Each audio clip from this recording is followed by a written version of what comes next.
In activity 5.2c, we're going to draw the antiderivative, of little p of x, which is the piecewise defined function here, and this is the graph of little p of x. And we're going to use this to help us construct the graph of capital P of x, given that the initial condition, p of 0 equals 1, and we're going to do this from -1 to 3. Well, let's draw what's going on in here first. There's our initial condition, p of 0 equals 1, and if we look at this accumulated area, we're going up by a little bit less than a half. So we're going to go up here, and our rate of change is increasing, but it's also increasing at an increasing rate. So we would expect this to be concave up. Now here we have a negative area that's going to be a little bit less than half, and actually the same amount as here, so we actually expect it to go right back down. If we make our antiderivative continuous, we're going to have a nice symmetric graph like this. Now, we're told that it's 0 outside of 0 to 1 and 1 to 2. So the derivative is 0, so there was no change coming in. So we would expect it to have the same function value, a slope of 0, and after. So there's a nice drawing of our antiderivative. Now let's find this as a function. So p of x is going to be piecewise.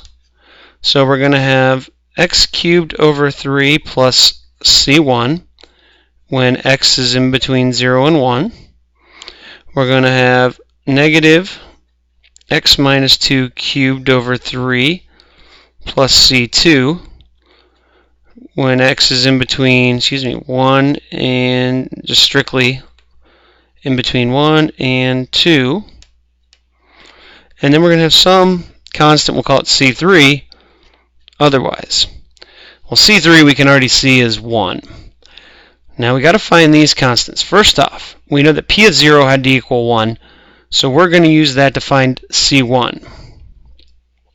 So I know that 0 cubed over 3 plus c1 has to equal 1. So I'm using the initial condition p of 0 equals 1 to set up my equation here.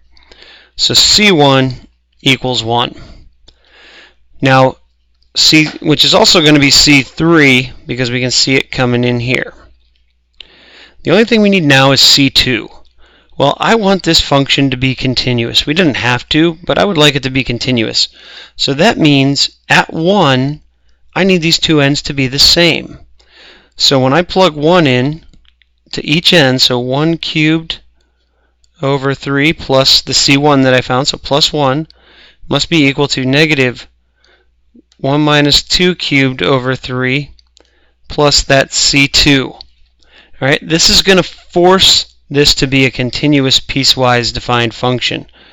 So I have 4/3 over here equals negative 1 cubed is a negative 1. Then we take the opposite of that, so we have 1/3 plus c2. Subtract this 1/3 off of each side, and we get that c2 equals negative 1/3. So this graph that we've drawn in blue, p of x,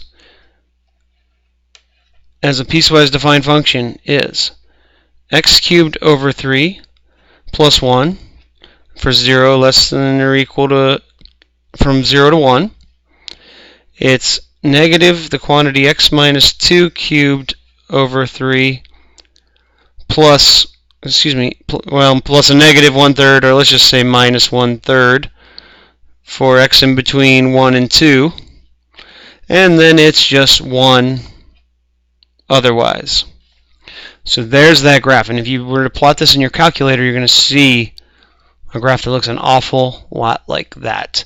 So that's how we can do it, by using the derivative to sketch the graph and then confirming it analytically.